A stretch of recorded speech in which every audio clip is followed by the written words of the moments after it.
Okay, guys, so I am super tired today because I have had a highly emotional week this week. And then I worked my ass off yesterday cleaning off a beach.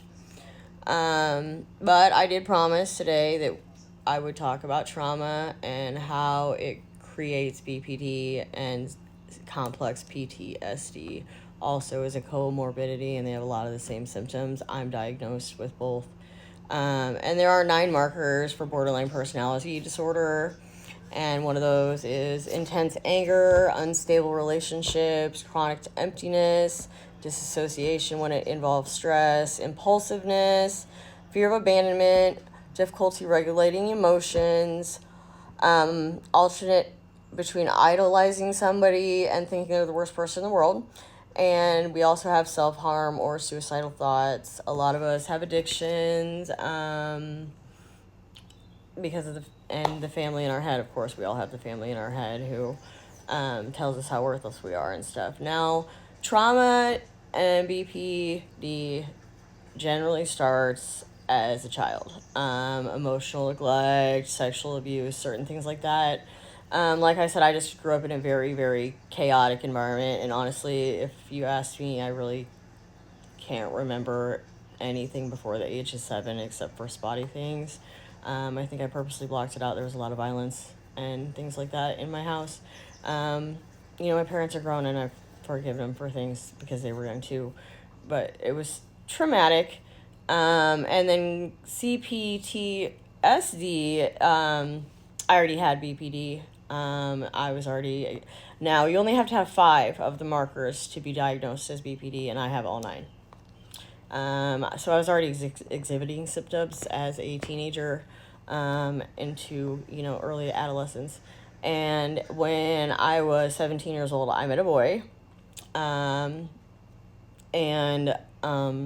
it was like my first grown-up relationship, and I moved out of my crazy-ass house, and I thought I was going to get married. I thought I was in love, and I had a child. He cheated on me a lot. There was some violence. There was a whole lot of lying. So all the things that I'd seen in my early childhood, I saw in my early adulthood and my relationship too. And the situation got so bad that he cheated on me with my sister, who was underage. And it caused a lot of problems in my family, and it's torn us apart, basically. So the traumatic event that spiraled my CPTSD has spiraled into adulthood, and I have some issues with trust, and I have definite fear of abandonment. I'm horrified to be embarrassed because it all ended up on national TV, and it was the most embarrassing thing in my life. I've taken some of it forward, and I've not always been a good parent to my children. I have unstable relationships because of it, and I have a hard time defining the truth between lies because of my trust issues. BPD is curable, and that's why I'm on here, because I'm not a psychiatrist. Like, I don't know that much about it. I could read you the AA book from front to back. Because addiction is also one of my symptoms that's under control now, but it hasn't always been. That takes a lot of work, and just like everything does. I showed you some of the workbooks that I'm working on. I'm still trying to find the borderline personality workbook that I'm working on. And I'm still working through that trauma from when I was 21. I had 2 children out of that relationship. It's continued into adulthood. My sister and I have a very flawed relationship because of it. I have a hard time with men. My children have suffered. I want to be a better person for them because none of it was their fault. And the problem is generational curses and the things that we take forward with us that we spread to our children. And that's why we got to get better. Because you got to show them, this can't keep going on. Because my parents came from tumultuous families, and it just goes on and it goes on and it goes on. So It's about, right now, I'm still figuring out triggers that I didn't even know I had. I have a big problem with jealousy and things like that. I lash out at my loved ones for the smallest things. But I'm getting better, and I want you to know that you can too. But it doesn't happen overnight. And, but stable relationships are possible, and so are reunited relationships with children and such. Like I said, I'm the mother of 3. My oldest and my second oldest are not speaking to me, so I want you guys to know that I'm just like you. I have a 17-year-old boy. He lives in a different state, but we have a good relationship for the most part. I am down with my mother, who we're learning our relationship all over again. And I'm finally learning that a lot of my problems stem from back then. So, like I said, I'm on my ketamine treatments and I see a psychiatrist.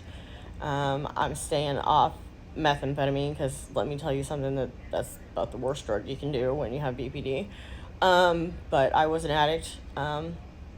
They say you always are. That's not true. You're not always an addict. We get clean to live a life. We don't live a life to stay clean. So I want you all to have hope.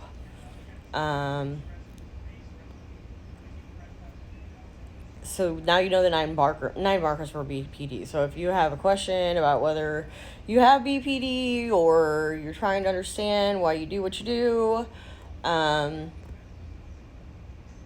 what we're going to start going through. But right now, we just need to know the relationship between trauma and BPD, and the relationship between BPD and CPTSD, and the markers, the comorbidities, the things that go with it. I just am trying to show you some of the behaviors right now.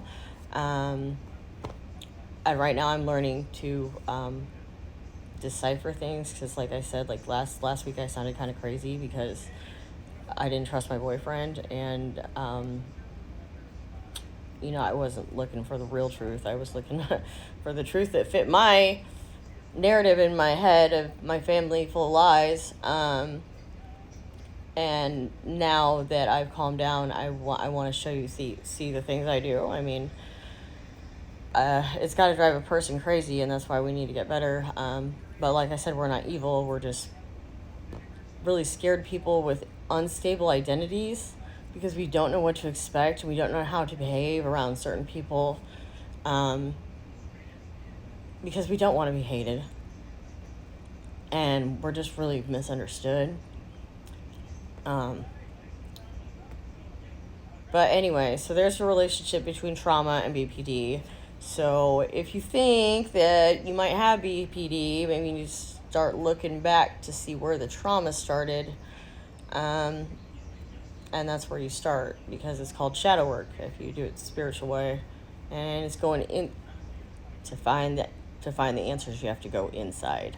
It's really the key to all of it.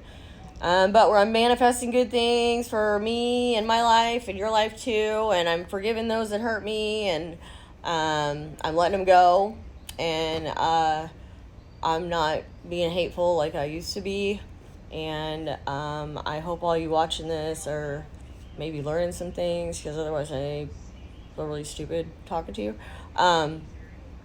But thanks for watching, and have a happy Sunday.